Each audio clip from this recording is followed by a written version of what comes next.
하늘이 뚫린 것 같다는 말이 딱 맞는 날씨였습니다.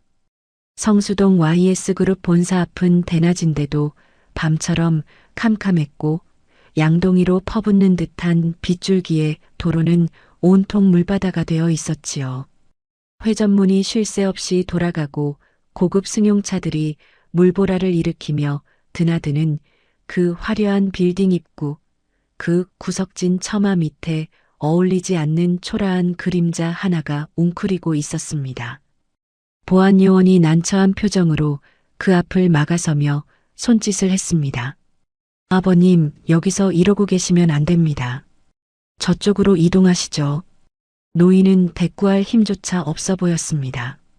빗물을 잔뜩 머금어 무겁게 처진 코트는 누더기나 다름없었고 앙상한 몸은 금방이라도 쓰러질 듯 위태롭게 흔들리고 있었으니까요.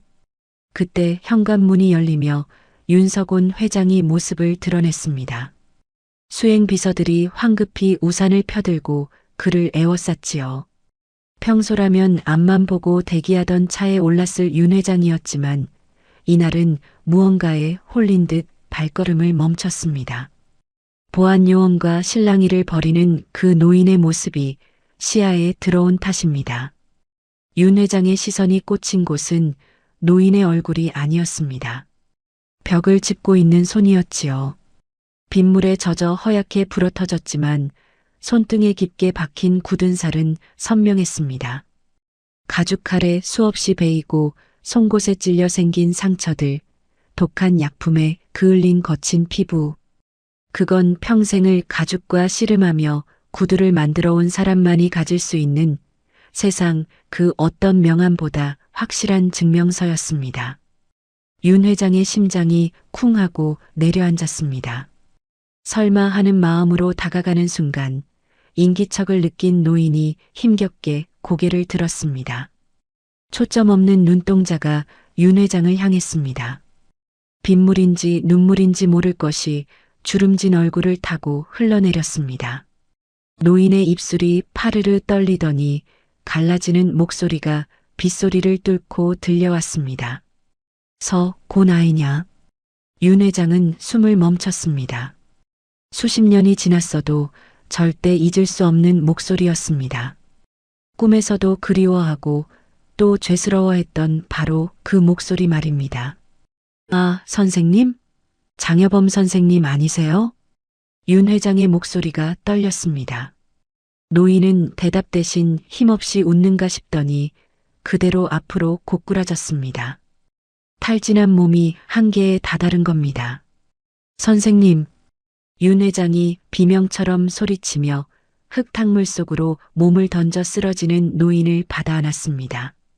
차가운 빗물이 최고급 정장을 적셨지만 그런 건 안중에도 없었습니다. 당황한 비서진과 경호원들이 우르르 몰려들었습니다. 뭐들 하고 있어? 차대? 당장 병원으로 모셔. 성수동 바닥이 떠나가라 외치는 윤 회장의 절규가 빗줄기를 갈랐습니다.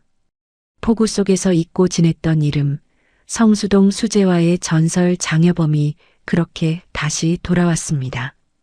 응급실 공기는 언제나 차갑고 무겁습니다. 소독약 냄새가 코를 찌르고 여기저기서 기계음이 규칙적으로 울리는 그곳에서 윤석온 회장은 멍하니 서 있었습니다. 대한민국 재계를 움직이는 그 대단한 회장님이 지금은 죄인처럼 고개를 들지 못하고 있었지요. 담당 의사가 차트를 보며 다가왔습니다. 표정이 아주 어두웠습니다. 회장님, 솔직히 말씀드리겠습니다. 상태가 아주 안 좋습니다. 윤 회장이 마른 침을 삼켰습니다. 말씀하세요. 어떤 상태입니까? 저체온증의 심한 탈진은 기본이고요. 더 심각한 건 영양실조입니다. 요즘 세상에 믿기 힘들 정도예요. 위장이 텅 비어 있습니다. 최소한 사나흘은 물 말고 아무것도 못 드신 것 같습니다. 굶었다는 말. 그 말이 비수처럼 날아와 윤 회장의 가슴에 꽂혔습니다. 평생 가죽을 만지며 남의 발을 편안하게 해주던 사람이 정작 본인은 밥 한 끼 제대로 못 먹고 길바닥에서 쓰러졌다는 게 믿기지가 않았습니다. 의사가 자리를 비운 뒤에도 윤 회장은 병실 안으로 들어가지 못했습니다. 유리창 너머로 산소호흡기를 쓴 노인의 얼굴을 바라볼 용기가 나지 않았거든요. 대신 병실 문 옆 차가운 벽에 등을 기대고 주저앉았습니다. 눈을 감으니 40년 전 그 쿰쿰하고 따뜻했던 가죽 냄새가 훅 끼쳐오는 것만 같았습니다. 그때 윤석호는 19, 가진 것 없는 더벅머리 고아였습니다. 갈 곳 없는 그를 받아준 게 바로 성수동의 장여범 수재화였지요. 5평도 안 되는 좁은 공방이었지만 거기엔 세상 모든 게 있었습니다. 아침 7시면 어김없이 셔터를 올리는 소리가 골목을 깨웠습니다. 라디오에서 흘러나오는 옛날 가요, 탕탕탕 가죽을 두드리는 망치 소리, 그리고 본드 냄새. 장여범 선생은 말수가 참 적은 분이었습니다. 칭찬 한번 따뜻하게 해주는 법이 없었죠. 어린 서곤이 밤새 연습해서 구두 한 켤레를 만들어가면 이리저리 훑어보고는 툭 던지듯 말하곤 했습니다. 여기가 울었잖아. 다시. 그게 다였습니다. 서운할 법도 했지만 서곤은 알았습니다. 늦은 밤 꾸벅꾸벅 조는 제 어깨에 슬그머니 가죽 자투리로 만든 덮개를 덮어주던 그 투박한 손길을요. 어느 날이었습니다. 손님이 구두가 너무 투박하다며 불평을 늘어놓고 간 날이었죠.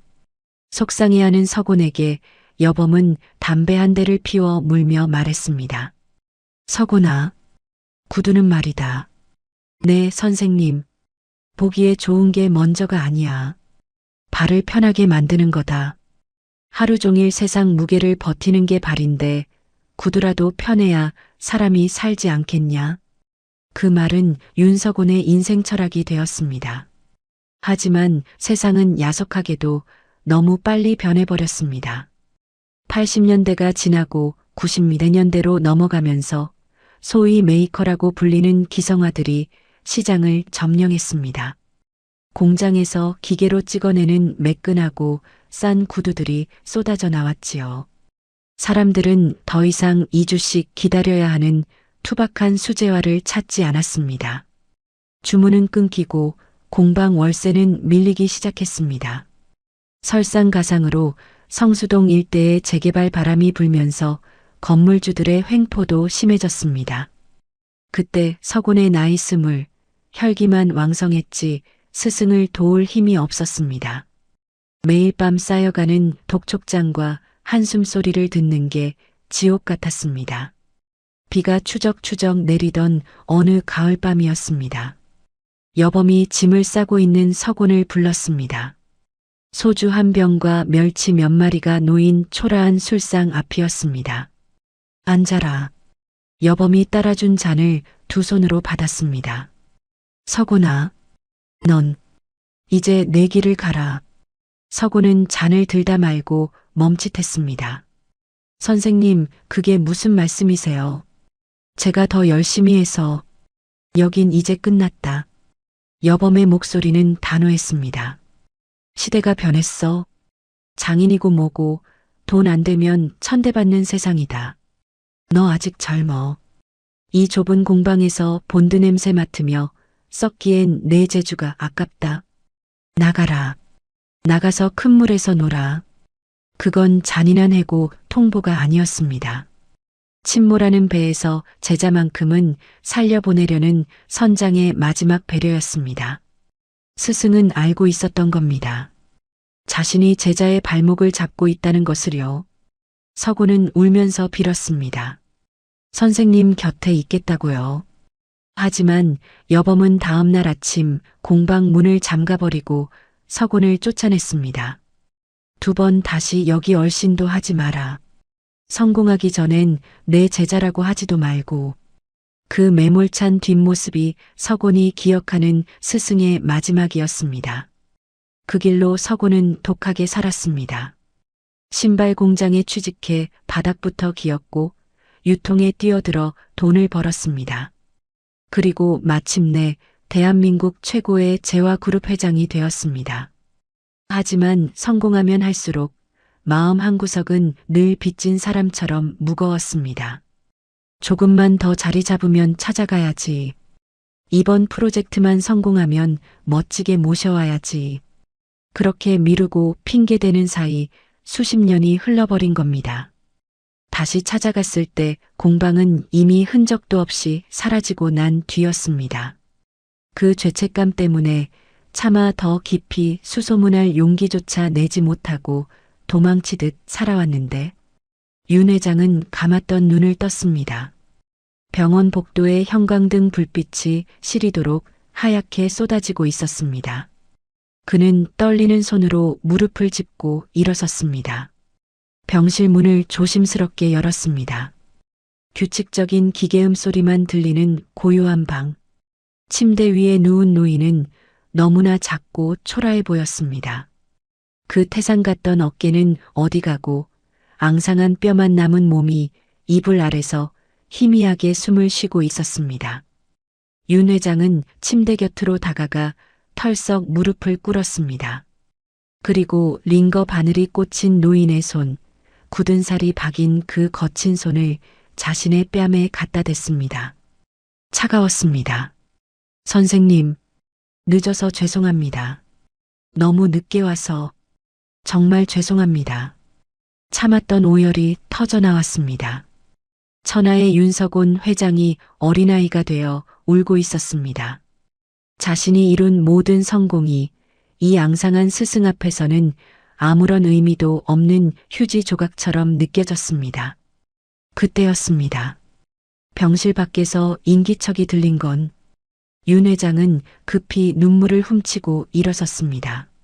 누군가가 조심스럽게 문을 두드리고 있었습니다.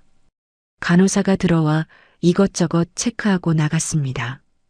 비가 그치고 며칠이 지난 뒤였고 창밖은 언제 비가 왔냐는 듯 말끔하게 개었지만 윤석온 회장의 마음속에는 여전히 먹구름이 잔뜩 끼어 있었습니다.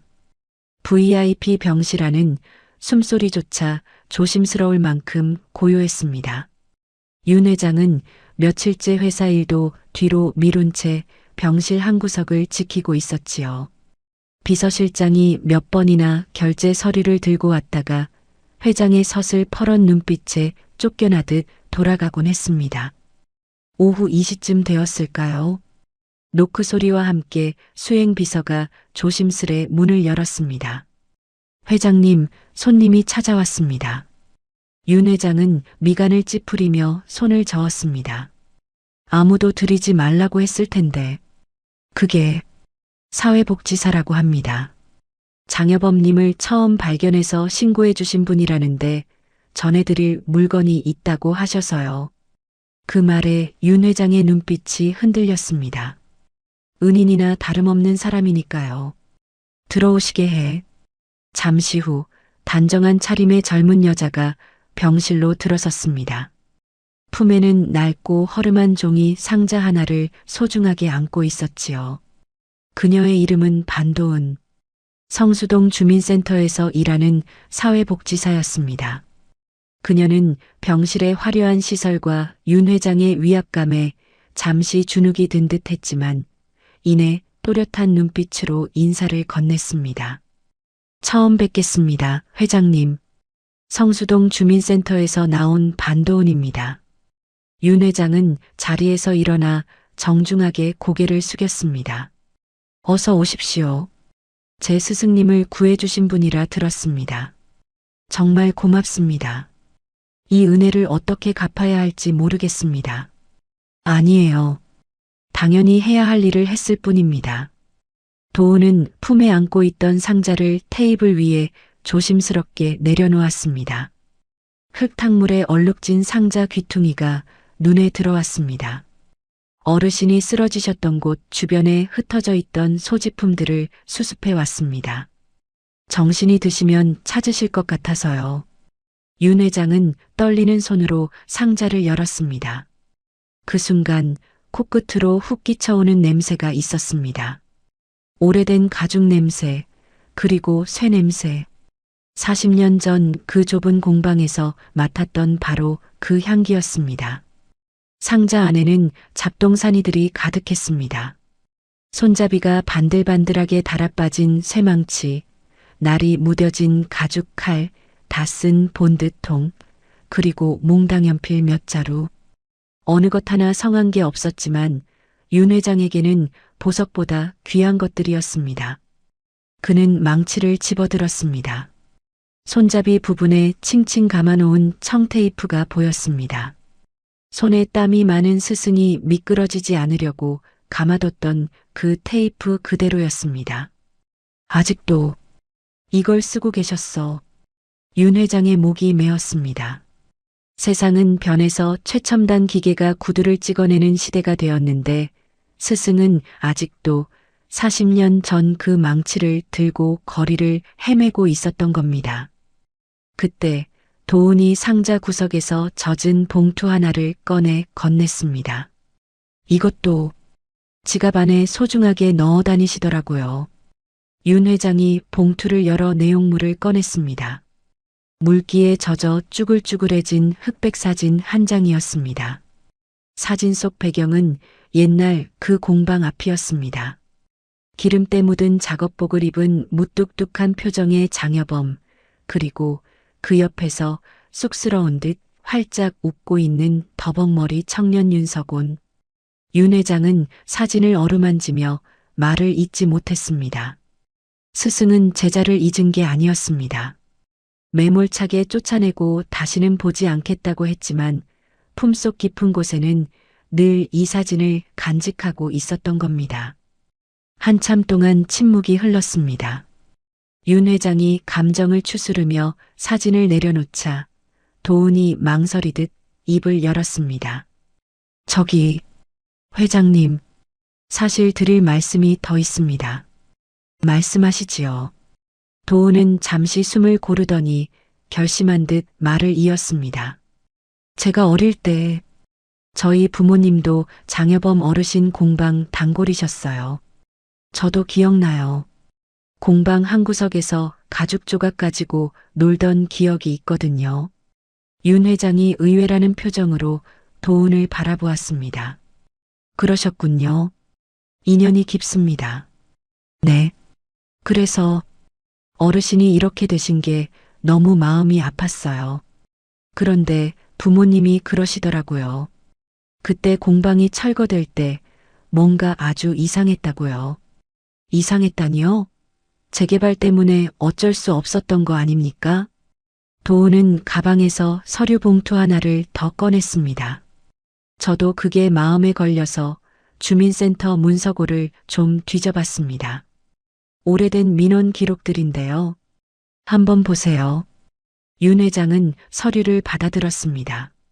누렇게 바랜 종이 위에는 깨알 같은 글씨들이 적혀 있었습니다. 성수지구 3구역 철거 진행 현황, 민원 접수 대장. 도훈이 손가락으로 한 부분을 가리켰습니다. 여기 날짜를 보세요. 원래 철거 예정일은 10월 15일이었습니다. 그런데 실제 철거는 10월 12일 새벽에 이루어졌어요. 사흘이나 갑자기 당겨진 거죠.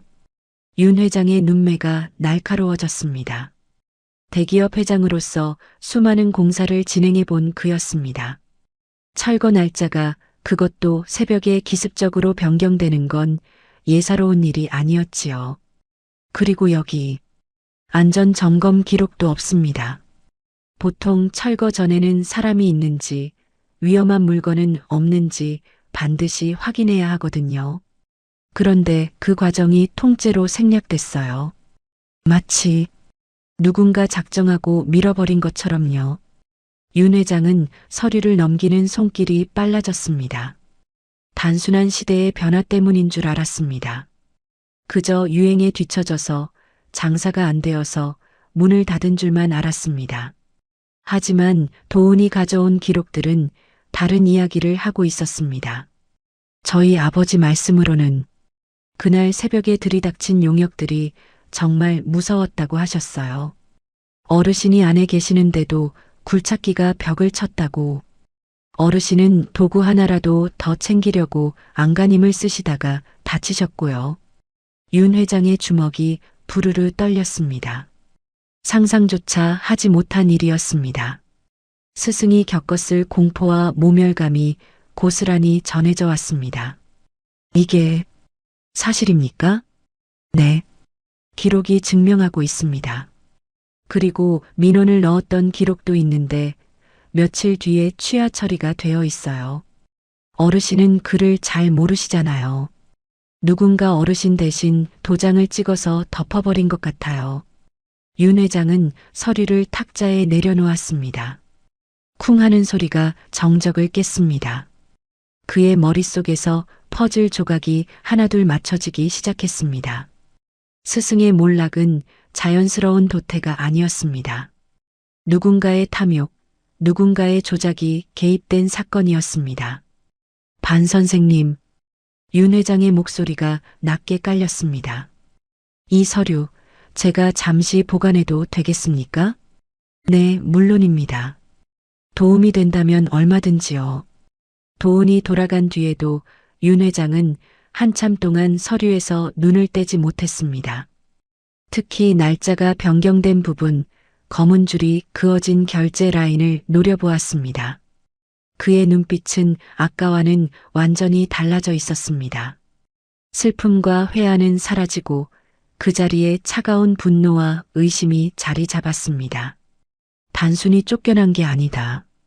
누군가 스승님을 짓밟았다.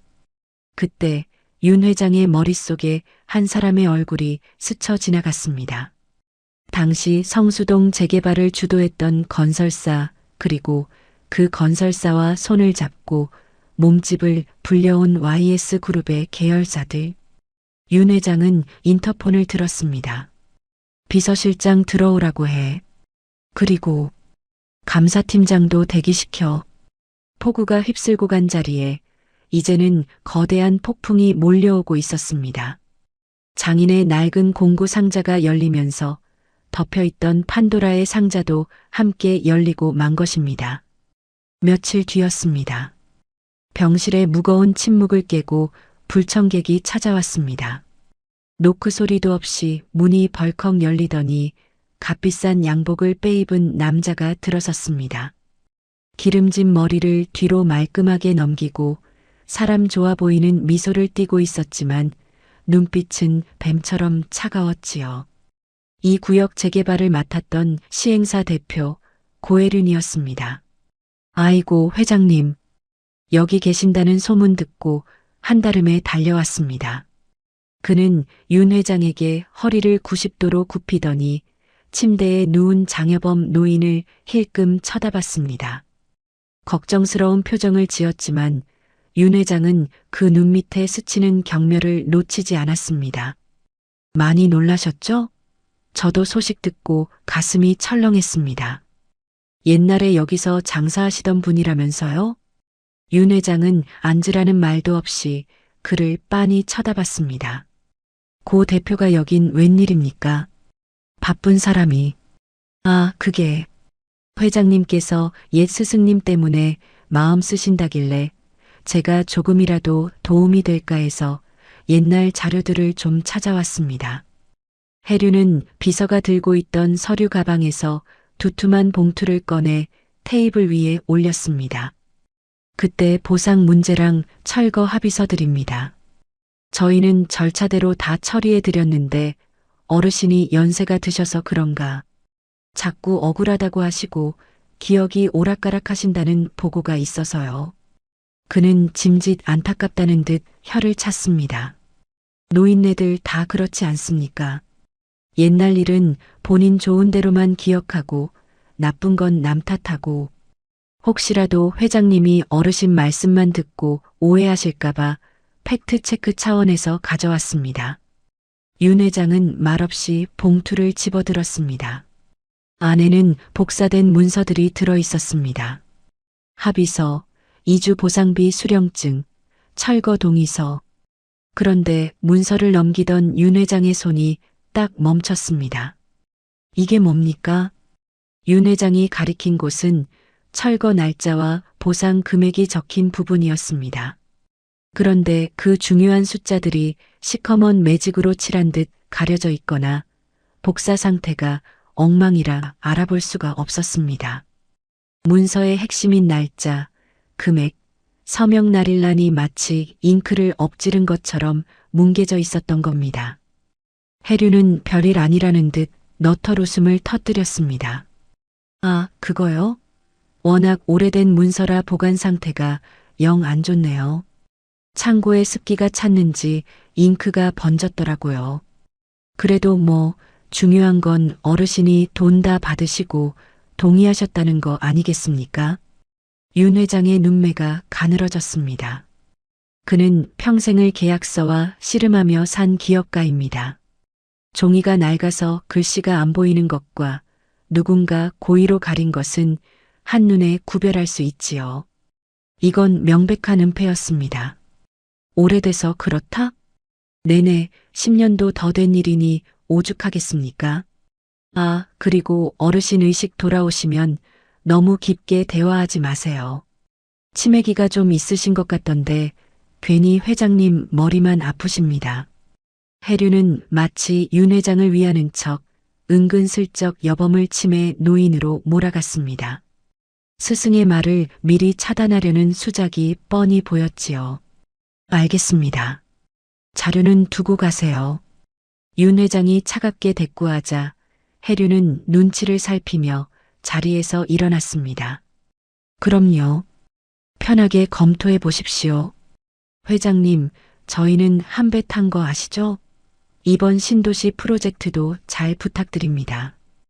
해륜이 나가고 문이 닫히자 윤 회장은 참았던 숨을 거칠게 몰아쉬었습니다. 탁자 위에 놓인 그 시커먼 문서들이 마치 비웃고 있는 것 같았습니다. 그는 바로 수행비서를 불렀습니다.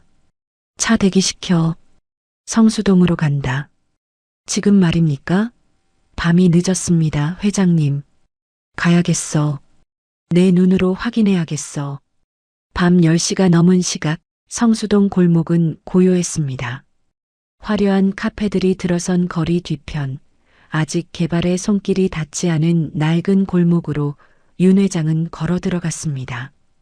비냄새가 채 가시지 않은 축축한 골목 어귀에 불 켜진 작은 구멍가게 하나가 보였습니다. 40년 전 공방 사람들이 작업하다 출출하면 라면을 사 먹던 그 형제상이었습니다. 가게 평상에 앉아 졸고 있던 주인 할아버지가 낯선 양복쟁이의 등장에 눈을 비떴습니다. 누구쇼? 윤 회장은 정중하게 고개를 숙였습니다. 어르신, 저 서곤입니다. 옛날 장여범 선생님 밑에서 일하던. 주인 할아버지는 안경을 고쳤으며 한참을 들여다보더니 무릎을 탁 쳤습니다. 아이고, 서곤이 아니냐. 그 맨날 스승한테 혼나서 질질 짜고 손님한테 모욕을 밥처럼 얻어먹던 그 녀석이 이렇게 번듯해져서 왔어? 반가움도 잠시 윤 회장은 조심스럽게 본론을 꺼냈습니다. 어르신, 여범 선생님 공방 말입니다. 철거되던 날 기억나십니까? 그 말에 주인 할아버지의 표정이 금세 어두워졌습니다. 그는 주위를 두리번거리더니 목소리를 낮췄습니다. 말도 마라. 그날은 전쟁터였어. 전쟁터. 고혜륜 대표 말로는 합의가 다 돼서 진행했다던데요. 합의는 무슨 얼어 죽을 놈의 합의. 할아버지는 분통을 터뜨리며 손을 휘저었습니다. 그날이 아마 12일이었을 거야.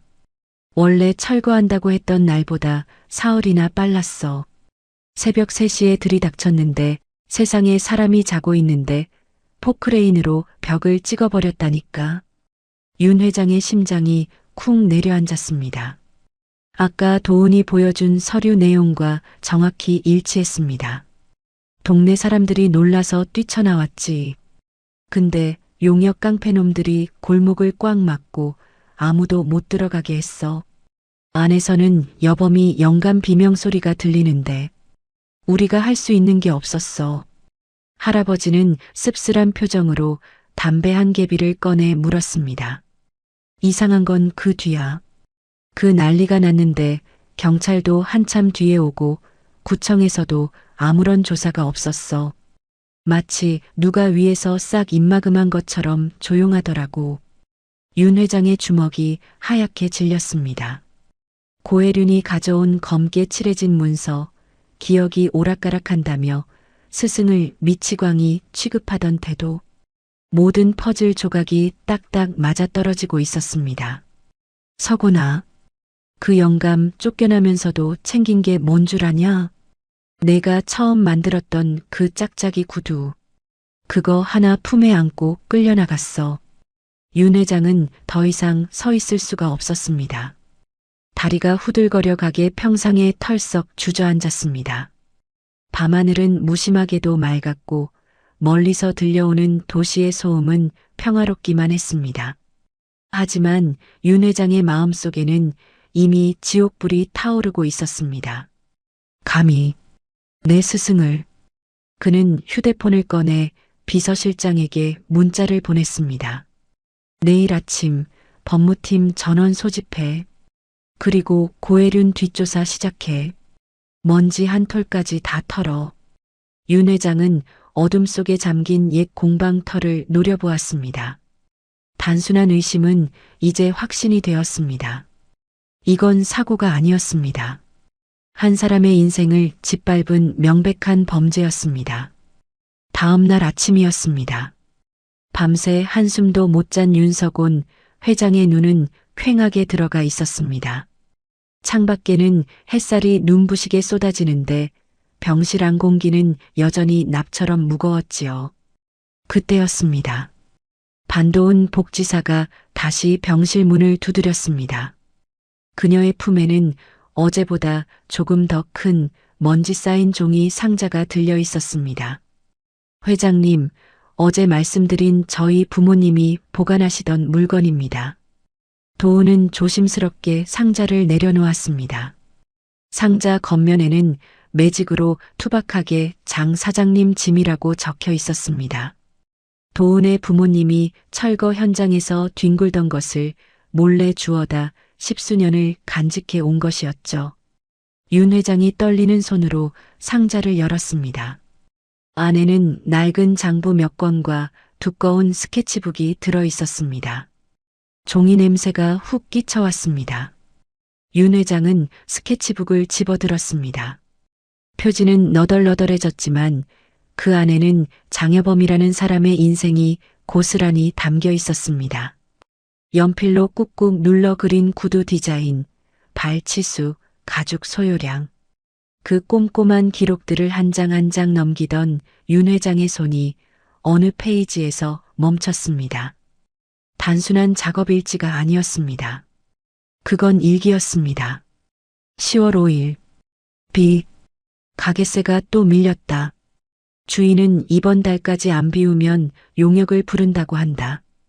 내 몸 하나야 길바닥에 나앉아도 상관없지만.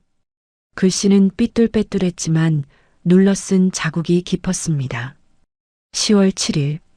흐림. 서곤이가 찾아왔다.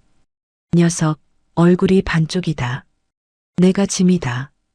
나 때문에 젊은 놈 앞길까지 막을 수는 없다.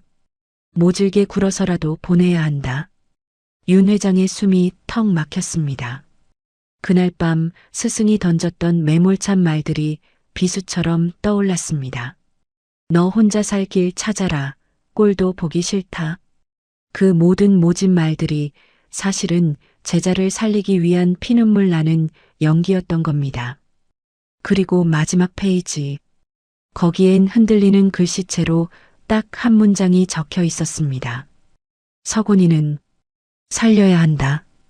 으흐흑. 윤 회장은 스케치북에 얼굴을 파묻고 오열했습니다. 스승은 무너져가는 공방 안에서 빚쟁이들이 들이닥치는 그 공포 속에서도 오직 제자 걱정뿐이었습니다. 자신은 벼랑 끝으로 떨어지면서도 제자의 등은 안전한 곳으로 떠밀어 주었던 것입니다. 한참을 울먹이는 윤 회장을 보며 도훈이 조용히 휴지를 건넸습니다. 그리고 결심한 듯 낮은 목소리로 말했습니다. 회장님, 감정을 추스르시고 이것 좀 봐주세요. 도우는 스케치북 옆에 펼쳐둔 낡은 장부를 가리켰습니다. 이건 어르신이 쓰시던 금전 출납부예요. 콩나물값 500원까지 적으실 정도로 꼼꼼하셨죠. 그녀는 어제 고혜륜이 두고 간 보상금 지급 확인서 복사본을 그 옆에 나란히 놓았습니다. 여기 보세요. 고혜륜 대표가 가져온 서류에는 10월 10일에 이주 보상금 5천만 원을 지급했고 어르신이 도장을 찍었다고 되어 있습니다. 윤 회장의 눈길이 도은의 손가락 끝을 따라갔습니다. 그런데 어르신의 장부를 보세요. 같은 날인 10월 10일 일기입니다. 쌀이 떨어졌다. 옆집에서 라면 2개를 얻어왔다. 돈 나올 구멍이 없다.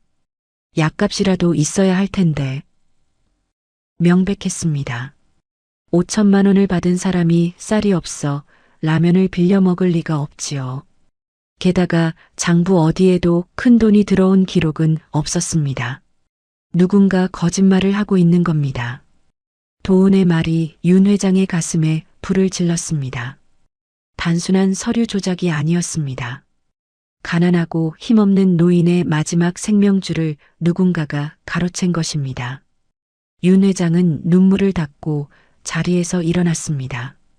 그의 눈빛은 방금 전까지 울던 사람이라고는 믿기지 않을 만큼 차갑게 가라앉아 있었습니다. 그는 휴대폰을 꺼내 단축번호 1번을 눌렀습니다.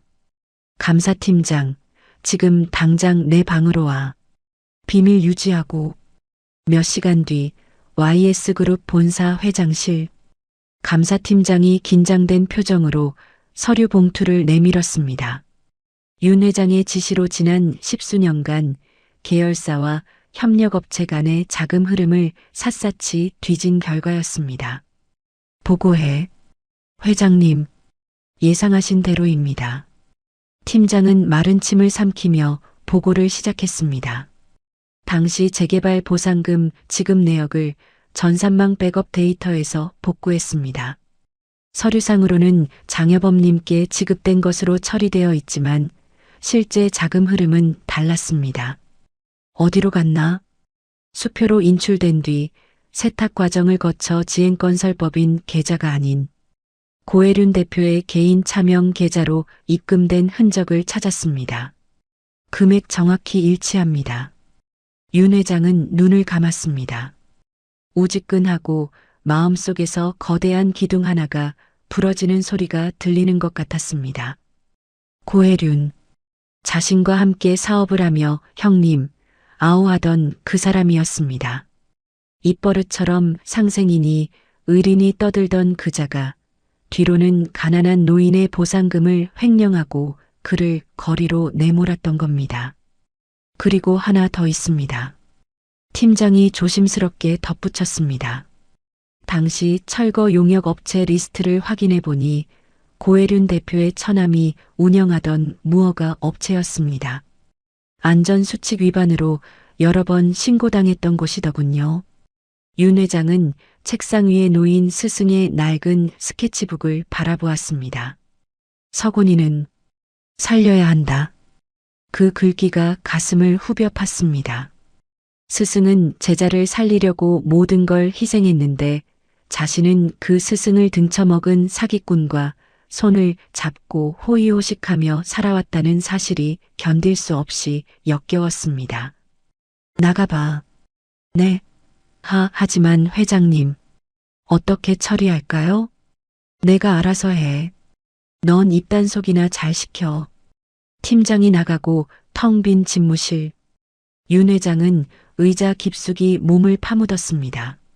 창밖으로 화려한 서울의 야경이 펼쳐져 있었지만 그의 눈에는 아무것도 들어오지 않았습니다. 오직 빗속에서 떨던 스승의 젖은 어깨와 탐욕스럽게 웃던 고혜륜의 얼굴만이 번갈아 떠오를 뿐이었습니다. 윤 회장의 손이 책상 위의 전화기를 꽉 움켜쥐었습니다. 손마디가 하얗게 질렸습니다. 고혜륜, 내가 감히. 이제 더 이상 망설일 이유도 확인할 필요도 없었습니다. 진실은 드러났고 남은 건 단죄뿐이었습니다. 윤 회장은 깊은 숨을 내쉬며 마음속에 마지막 빗장을 풀었습니다. 이젠 전쟁이었습니다. 같은 시각 강남 테헤란로에 위치한 지행건설 대표실. 고혜류는 타다 만 담배를 재떨이에 거칠게 비벼 껐습니다. 그의 미간에는 깊은 주름이 패어 있었고 이마에는 식은 땀이 송골송골 맺혀 있었지요. 방금 전 심어둔 정보원에게서 걸려온 전화 한 통이 그를 패닉 상태로 몰아넣었습니다. 윤석온 회장이 감사팀을 움직여? 그것도 10년 전 장부를?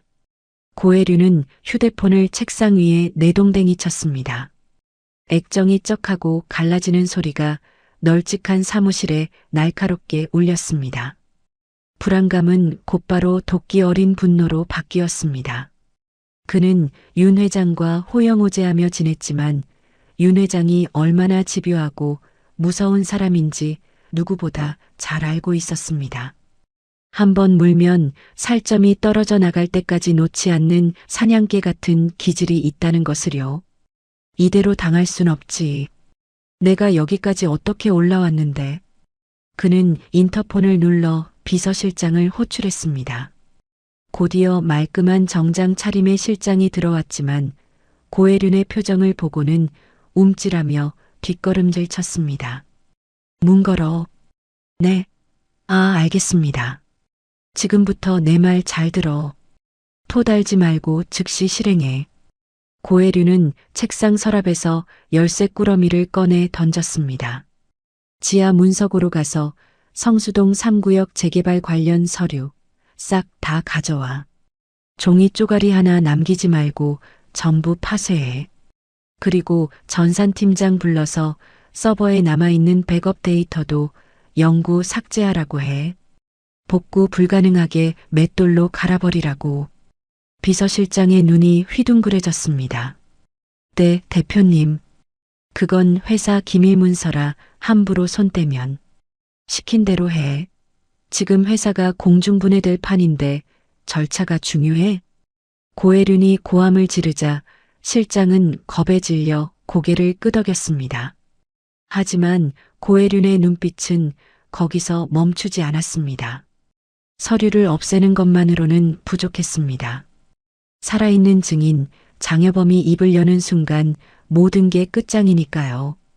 그는 뱀 같은 눈을 번뜩이며 나직하게 덧붙였습니다. 그리고 홍보팀장한테 연락해서 기자들 관리 좀 하라고 해. 찌라시 하나 뿌려. 어떤 내용으로 말입니까? 장여범 그 노인네 말이야. 치매가 심각하다고 소문내.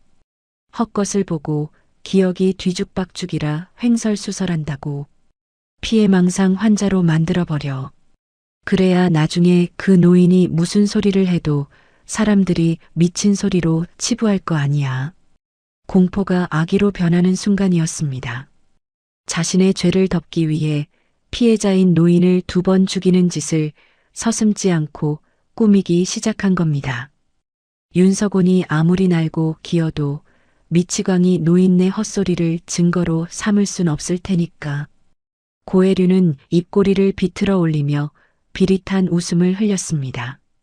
한편 병원에서는 긴박한 상황이 벌어지고 있었습니다. 윤 회장이 잠시 병실 밖 벤치에 앉아 생각에 잠겨 있을 때였습니다. 복도 저 끝에서 누군가 다급하게 뛰어오는 소리가 들렸습니다. 회장님, 회장님. 반도은 복지사였습니다. 평소 차분하던 그녀가 얼굴이 하얗게 질린 채 숨을 헐떡이고 있었지요. 반 선생님 무슨 일입니까? 왜 이렇게 뛰어오셨어요? 도우는 숨을 고를 새도 없이 윤 회장 앞으로 다가왔습니다. 큰일 났어요. 자료가 사라지고 있어요. 그게 무슨 말입니까? 제가 아까 주민센터 전산망에 접속해 봤는데요. 장여범 어르신 민원 기록이랑 당시 상담 일지에 누군가 접근한 흔적이 떴어요. 그것도 조회만 한 게 아니라 삭제 요청이 들어왔다고요. 윤 회장의 눈썹이 꿈틀했습니다. 관공서 기록에 손을 댈 정도라면 이건 보통 권력으로는 불가능한 일입니다. 그만큼 저쪽이 다급해졌다는 증거였지요. 누가 그런 짓을 했는지 확인됩니까? 구청 전산실 쪽 아이디였어요. 아마 위선에서 압력이 내려온 것 같아요. 제가 급하게 백업해 두긴 했지만 원본 데이터가 날아가는 건 시간 문제예요. 이대로 두면 어르신이 억울함을 호소했던 증거들이 세상에서 영영 지워지게 됩니다. 도은의 목소리는 떨리고 있었습니다. 거대한 힘이 진실을 덮으려 한다는 공포감, 그리고 힘없는 노인의 마지막 흔적마저 지워질지 모른다는 안타까움이 뒤섞여 있었지요. 윤 회장은 자리에서 벌떡 일어났습니다. 그의 표정은 오히려 차분해졌습니다. 적이 움직이기 시작했다는 건 그만큼 자신이 쥔 패가 치명적이라는 뜻이니까요. 겁낼 거 없습니다. 반 선생님. 윤 회장은 불안해하는 도훈을 안심시키듯 단호하게 말했습니다. 쥐새끼들이 구석에 몰리니까 구멍을 파고 숨으려는 겁니다. 하지만 이미 늦었어요. 꼬리가 너무 길면 밟히는 법이죠. 그는 병실 문을 바라보았습니다. 저 안에는 평생 정직하게 살아온 스승이 누워 있습니다. 세상은 돈과 권력으로 진실을 덮을 수 있다고 믿는 자들로 가득하지만 적어도 이번만큼은 그렇게 되지 않을 겁니다. 삭제하라고 놔두세요. 어차피 진짜 증거는 종이 쪼가리나 데이터 따위가 아닙니다. 윤 회장은 주먹을 꽉 쥐었습니다. 산 증인이 눈을 뜨고 있는데 감히 누구 맘대로 덮어. 그때였습니다. 병실 안에서 기계를 체크하던 간호사가 다급하게 밖으로 나왔습니다. 회장님, 환자분 의식이 돌아오셨습니다. 윤 회장과 도훈이 동시에 서로를 쳐다봤습니다. 폭풍우가 몰아치기 직전 가장 고요한 순간이 깨지고 있었습니다. 모든 실체가 드러날 시간이 다가오고 있었습니다. 오후에 햇살이 병원 복도 깊숙이 들어와 바닥에 길게 누워 있었습니다. 병실 안은 의료진이 오가며 분주했지만 복도는 거짓말처럼 고요했지요. 윤석온 회장은 병실 문 밖 벤치에 힘없이 앉아 있었습니다. 막 의식이 돌아온 스승의 얼굴을 보고 나오니 다리에 힘이 풀려버린 탓입니다. 손에는 식어버린 자판기 커피가 들려 있었고 머릿속은 온통 뒤죽박죽이었습니다. 스승을 저 지경으로 만든 게 정말 고혜륜일까? 아무리 돈에 눈이 멀었다지만 형님 동생하며 지낸 세월이 있는데 설마 사람을 죽음 직전까지 몰아넣고 은폐하려 했을까? 심증은 차고 넘쳤지만 마음 한구석에는 여전히 믿고 싶지 않은 얄팍한 미련이 남아 있었던 겁니다. 그때였습니다. 복도 저 끝 비상계단 쪽에서 낯익은 목소리가 들려왔습니다. 야, 이 새끼야. 똑바로 말해. 날카롭고 신경질적인 목소리. 윤 회장은 반사적으로 고개를 돌렸습니다. 사람들이 잘 다니지 않는 구석진 자판기 옆 누군가가 등을 돌리고 전화를 하고 있었습니다. 고급 양복을 입은 뒷모습, 윤기가 흐르는 머리카락. 고혜륜이었습니다. 윤 회장은 자리에서 일어나려다 멈칫했습니다. 평소에 그 점잖고 넉살 좋은 목소리가 아니었거든요. 독사가 씩씩거리는 듯한 소름 끼치는 톤이었습니다. 장여범이 눈 떴다고? 확실해? 의사가 뭐래? 윤 회장의 심장이 쿵 하고 내려앉았습니다. 그는 숨소리를 죽이고 기둥 뒤로 몸을 숨겼습니다. 귀가 아니라 심장이 먼저 반응하고 있었습니다. 제기랄, 일이 꼬여도 더럽게 꼬이네. 야, 너 당장 병원장한테 연락해. VIP 병실 근처에 기자들 얼씬도 못하게 막으라고. 고혜륜은 주위를 두리번거리더니 목소리를 더 낮췄습니다. 하지만 복도가 워낙 조용한 탓에 그 낮게 씹어뱉는 소리가 윤 회장의 귀에 또렷하게 박혔습니다. 그리고 잘 들어. 그 늙은이 입 열기 전에 정리해. 윤 회장의 손에서 종이컵이 우지끈 구겨졌습니다. 정리해라. 그게 사람 목숨을 두고 할 소리입니까? 치매라고 몰아가든 쇼크가 왔다고 하든 수단 방법 가리지 말고 입 다물게 하란 말이야. 그 영감탱이가 입 뻥긋해서 옛날 장부 이야기 나오면 우리 다 죽어. 알았어? 전화기 너머 상대방이 뭐라 하는지 고혜륜이 짜증 섞인 한숨을 내쉬었습니다. 기록? 아까 내가 말했잖아. 구청 전산망 싹 다 밀어버리라고. 돈이 얼마나 들든 상관없으니까 흔적 남기지 마. 이번엔 진짜 말썽이라고. 고혜륜은 전화를 끊고도 분이 안 풀리는지 허공에 대고 삿대질을 해댔습니다. 재수없는 노인네가 끈질기게 살아나서는 진작 죽었으면 깔끔했을 것을. 그 한마디, 마지막 그 혼잣말이 윤 회장의 가슴에 꽂혀있던 마지막 미련을 산산조각 냈습니다. 믿었던 사람이었습니다. 사업 파트너를 넘어 아우처럼 아끼던 놈이었습니다.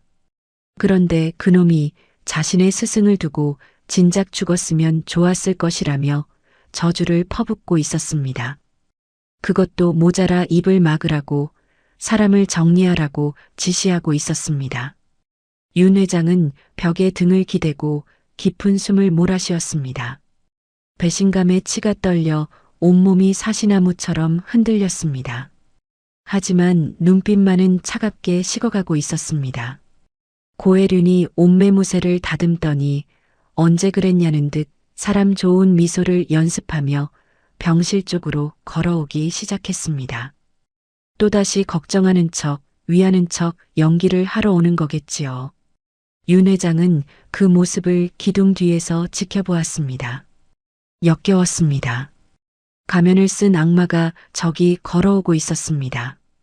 윤 회장은 천천히 주먹을 쥐었습니다. 손톱이 살을 파고들 만큼 꽉 쥐었습니다. 혜륜아, 내가 널 잘못 봤다. 지금 당장 뛰쳐나가 멱살이라도 잡고 싶었지만 윤 회장은 입술을 깨물며 참았습니다. 여기서 감정적으로 굴면 저 교활한 놈은 또 빠져나갈 구멍을 만들 겁니다. 확실하게 다시는 재기 불가능하게 밟아줘야 했습니다. 스승이 당했던 그 고통보다 더 처참하게 말입니다. 윤 회장은 비상구 쪽으로 몸을 돌렸습니다. 그리고 휴대폰을 꺼내 비서실장에게 짧은 메시지를 보냈습니다. 기자회견장 잡아. 내일 오전이다. 그의 발걸음에는 더 이상 망설임이 없었습니다. 오직 단죄를 향한 무거운 결의만이 복도에 울려 퍼졌습니다. 이제 내가 막아야 한다. 내 손으로 끝장을 봐야 한다. YS그룹 본사 대강당은 그야말로 북새통이었습니다. 대한민국 재계 순위권인 그룹 회장이 긴급 기자회견을 자청했으니 수백 명의 취재진이 몰려들어 발 디딜 틈조차 없었지요. 카메라 플래시가 번개처럼 쉴 새 없이 터지고 웅성거리는 소음이 장내를 가득 메웠습니다. 단상에 오른 윤석온 회장의 표정은 비장했습니다. 그는 준비해온 원고를 단상 위에 올려두었지만 한 번도 쳐다보지 않았습니다. 대신 떨리는 손으로 마이크를 잡고 정면을 응시했습니다. 존경하는 국민 여러분, 오늘 저는 YS그룹 회장이 아닌 한 사람의 제자로서 이 자리에 섰습니다. 장내가 순식간에 물을 끼얹은 듯 조용해졌습니다. 저는 성수동 수재화 장인 장여범 선생님의 제자입니다. 윤 회장의 목소리가 미세하게 떨렸지만 눈빛만은 흔들리지 않았습니다. 그리고 저는 스승을 지켜드리지 못한 못난 죄인입니다. 그는 옆에 준비된 스크린을 가리켰습니다. 거기엔 감사팀이 확보한 자료들이 적나라하게 떠올랐습니다. 조작된 철거 날짜, 검게 칠해진 합의서, 그리고 고혜륜의 차명 계좌로 흘러들어간 보상금 내역까지. 여기 있는 이 참담한 기록들이 한평생 정직하게 살아온 장인을 길바닥으로 내몰았습니다. 재개발이라는 명분 아래 자행된 폭력, 그리고 이를 은폐하려 했던 시도들. 이 모든 것이 제 사업 파트너였던 지행건설 고혜륜 대표의 소행임이 밝혀졌습니다. 좌중에서 탄식이 쏟아져 나왔습니다. 생중계되고 있는 카메라 렌즈들이 윤 회장의 입을 주목했습니다. 저 역시 공범입니다. 성공에 눈이 멀어 스승의 안위를 살피지 않았고 악마와 손을 잡고 있었습니다. 늦었지만 이제라도 바로잡겠습니다. 윤 회장은 단상 앞으로 걸어 나와 깊숙이 고개를 숙였습니다. 지행건설에 대한 모든 법적 조치를 취할 것이며 성수동 재개발 과정 전반에 대해 전면 재조사를 요청합니다. 제 모든 것을 걸고 다시는 이런 일이 없도록 책임을 지겠습니다. 그날 저녁 뉴스는 온통 윤 회장의 양심 선언과 고혜륜의 구속 소식으로 도배되었습니다. 수사관들에게 양팔을 붙들려 끌려 나오면서도 이거나 내가 누군지 알아 라고 고래고래 소리 지르던 고혜륜의 추한 민낯이 전파를 탔지요. 거짓으로 쌓아 올린 성은 그렇게 하루아침에 무너져 내렸습니다.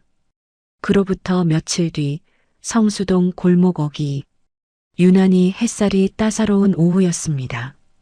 폐허처럼 변해가던 옛 공방 터 근처 말끔하게 리모델링한 작은 건물 앞에 두 남자가 섰습니다. 휠체어에 앉은 장여범 선생, 그리고 그 뒤를 든든하게 지키고 선 윤석온 회장이었습니다. 아직 병색이 완연했지만 여범의 눈빛만큼은 예전의 총기를 되찾아 있었습니다. 선생님, 준비되셨습니까? 그래. 올려라. 인부들이 조심스럽게 간판을 들어 올렸습니다. 세련된 디자인이나 화려한 조명은 없었습니다. 그저 튼튼한 나무판 위에 투박하지만 힘있는 글씨가 새겨져 있을 뿐이었습니다. 장여범 윤석온 수재화연구소. 자신의 이름이 스승의 이름 옆에 나란히 걸리는 순간 윤 회장은 가슴이 벅차올라 아무 말도 할 수가 없었습니다. 40년 전 쫓겨나듯 떠났던 그 골목에 이제야 진짜 구두쟁이로 돌아온 것입니다. 여범이 떨리는 손을 들어 간판을 가리켰습니다. 서구나. 네, 선생님. 여범은 휠체어에서 몸을 일으키려 애를 썼습니다.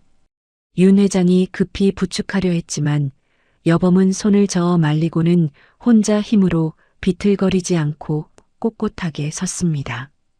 그리고 주름진 손으로 제자의 어깨를 꽉 쥐었습니다. 다시 와줘서 고맙다. 투박하고 짧은 한마디. 하지만 그 속에는 용서한다. 보고 싶었다. 장하다는 수만 가지 마음이 꾹꾹 눌러 담겨 있었습니다. 윤 회장의 눈시울이 붉어졌습니다. 그는 스승의 거친 손을 두 손으로 감싸 쥐었습니다. 손끝에 닿는 굳은 살의 감촉이 너무나 따뜻했습니다. 이제부터는 제가 지키겠습니다. 선생님 기술, 그리고 이 거리. 아무도 못 건드리게 제가 지킬 겁니다.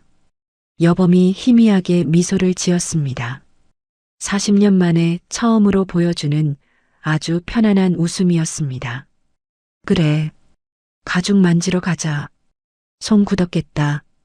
두 사람은 나란히 공방 안으로 들어섰습니다. 문이 열리자 익숙하고 그리운 가죽 냄새가 훅 끼쳐왔습니다. 성수동의 낡은 골목 위로 꺼지지 않는 장인의 불빛이 다시 환하게 켜지는 순간이었습니다.